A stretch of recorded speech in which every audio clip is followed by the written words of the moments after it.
The next item of business, which is consideration of revised business motion 24099 in the name of Graham Day on behalf of the Bureau. Could I call on the Minister to move this motion?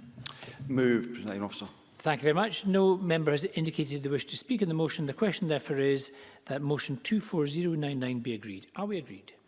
We are agreed. Thank you. We're going to turn now to topical questions. We have one topical question today from Joan McAlpine. Ms McAlpine. Thank you very much, Presiding Officer. To ask the Scottish Government what its response is to figures published by the Scottish Learning Disabilities Observatory, which state that people with a learning disability are 3 times more likely to die of COVID-19 and twice as likely to experience serious disease. Minister Claire Hawkey. Scottish Government thank the Scottish Learning Disabilities Observatory for completing this important research, which helps our understanding of the impact of coronavirus on people with a learning intellectual disability.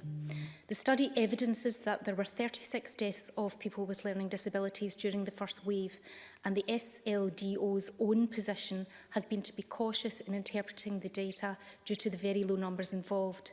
However, I want to stress that I absolutely recognise these figures represent unique and irreplaceable individuals whose loss is mourned by many, and I offer my sincere condolences to all who have lost a loved one. We understand and recognise the anxiety among the community and the call from SLDO and other charities for all people with learning disabilities to be offered vaccination.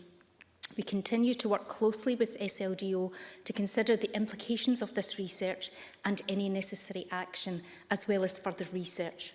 Scottish Government will remain guided by the recommendations of the Independent Joint Committee on Vaccinations and Immunisations, who are advising on a 4 nations basis. Our Scottish data supports the conclusions already made available to the JICVI from similar research carried out in England and Wales relating to people with learning and intellectual disabilities. However, the JICVI will continue to analyse emerging data, and we will ensure that the SLDO's data is made available to the committee through our Chief Medical Officer.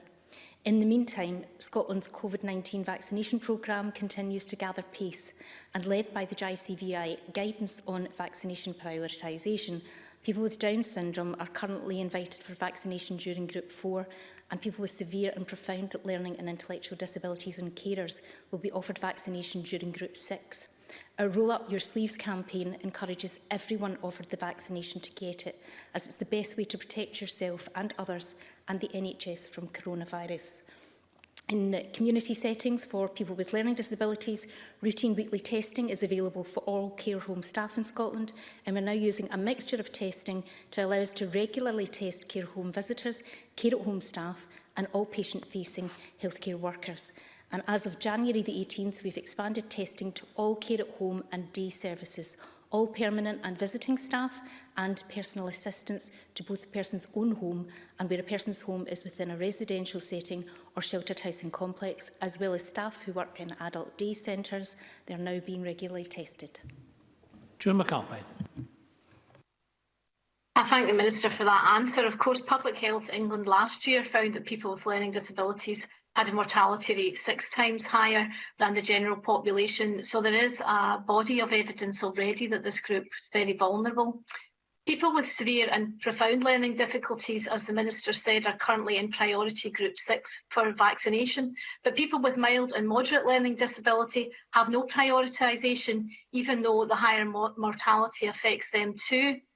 The Scottish Commission on Learning Disability issued a statement saying that the easiest way to protect the group is to ensure that all are prioritised for the vaccine. Will the Government act on the Commission's recommendation? And more broadly, given the growing amount of research, including the latest research on mortality figures, should they be higher up on the JCVI priority list for vaccination, given that they already feature on the Green Book table of clinically vulnerable people? Minister. I thank Joan McAlpine for her question. Scottish Government will remain guided by the recommendations of the Independent Joint Committee on Vaccinations and Immunisations, who are advising on a 4 nations basis.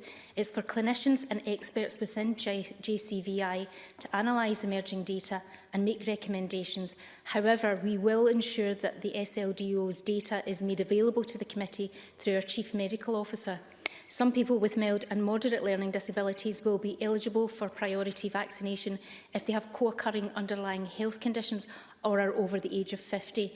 And we are continuing to work with the NHS Scotland to ensure everyone who is eligible for a priority vaccination is invited to receive one. Joan McAlpine. Thank you. The statement from the Scottish Commission on Learning Disability points out that GP records may not accurately identify people with a learning disability. For example, these records don't actually tell you if someone has severe or profound learning disabilities. So they may not get the vaccination prioritisation that they need. So the Commission say that people need clear guidance on what to do if they don't receive a vaccination when they should, or if they are not identified on GP records.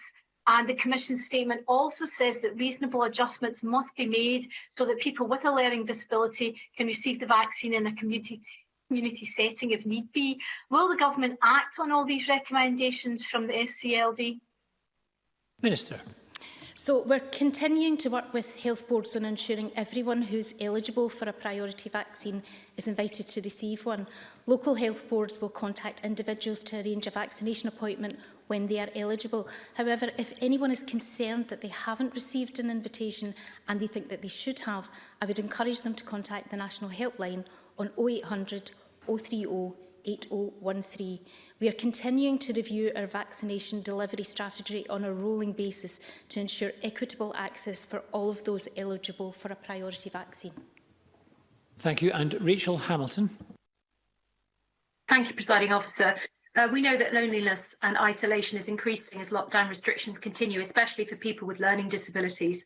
The Red Cross report entitled The Longest Year states that nearly 1 in 3 Scots say they are not confident where to go to access mental health support, and almost half say it's difficult to talk about their problems. What action will the Scottish Government take to ensure people can access the practical and emotional support they need?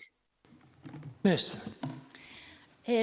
I thank Rachel Hamilton for that question. I think we all absolutely acknowledge what she's saying, and that people have been feeling more isolated and more lonely given the necessary restrictions of lockdown. Scottish Government provided an additional support of £445,000 to National Autism and Learning Disability charities to help them deliver their critical frontline services to support people who are struggling as a result of coronavirus COVID-19. And this included specific funding to Down Syndrome Scotland for advice on children wellbeing and mental health, as well as funding for Enable Scotland to deliver a programme to tackle socialisation, digital wellbeing and counselling support delivered through PAMIS. And since the start of the pandemic, we've been working in close partnership with the Scottish Commission for People with Learning Disabilities and People First to create easy-read versions of coronavirus guidance and information, which is available on NHS Inform and gov.scot. Thank you very much, and that concludes topical questions. We're going to move on now to